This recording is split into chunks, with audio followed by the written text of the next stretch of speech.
6. Saya Kitty Rasinan dan Serdanus Gulon. Nah, di sini kami akan mempresentasikan tentang pemeriksaan mikrobiologi. Ada di sini yang tahu tentang mikrobiologi? Nah, mari kita simak video ini. Nah, di sini saya akan menjelaskan apa itu pemeriksaan mikrobiologi. Nah, pemeriksaan mikrobiologi ini sangat penting dalam menegakkan diagnosis penyakit infeksi, terutama di layanan primer seperti puskesmas atau klinik. Di lapangan, fokus pemeriksaan ini adalah identifikasi mikroorganisme, baik itu bakteri, virus, atau parasit dengan cara yang sederhana namun akurat.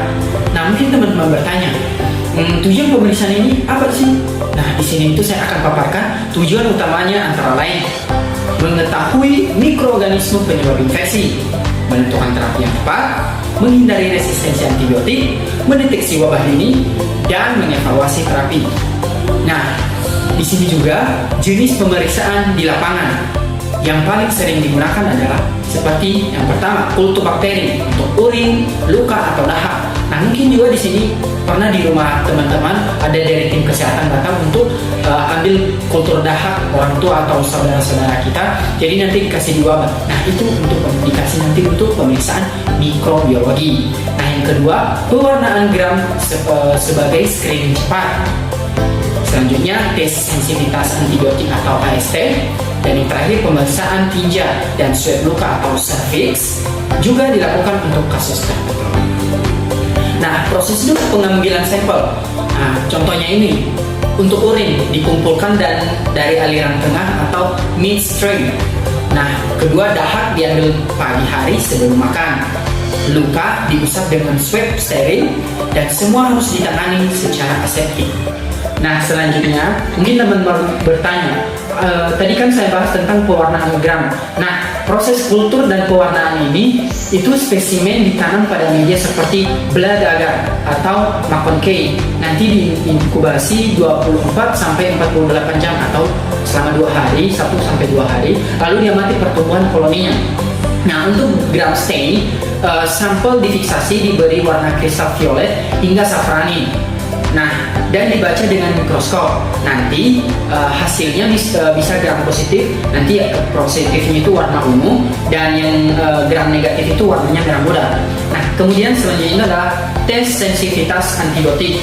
Nah, metode Kirby-Bauer digunakan untuk menentukan apakah bakteri sensitif atau resisten terhadap antibiotik tertentu. Nah, di sini kami membuat studi kasus yang sudah nyata, yang dimana ada seorang wanita berumur 24 tahun mengeluh nyeri saat buang air kecil. Nah, hasil kultur urin menunjukkan E. coli dengan jumlah signifikan.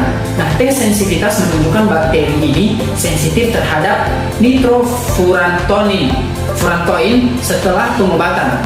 Nah, keluhan pasien membaik. Nah, ada juga teman-teman tantangan di lapangan di saat kita nanti beberapa kendala seperti yang pertama itu alat dan media terbatas, resiko kontaminasi tinggi, hasil keluar cukup lama, dan kurangnya tenaga lab terlatih. Nah, jadi pemeriksaan mikrobiologi ini sangat penting ya teman-teman.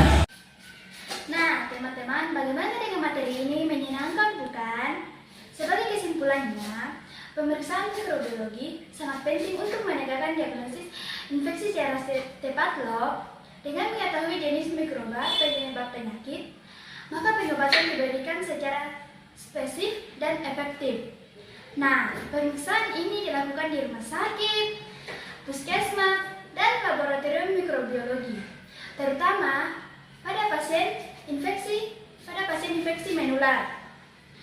Demikian presentasi kami. Terima kasih atas perhatiannya. Sampai jumpa. Oke teman-teman, terima kasih.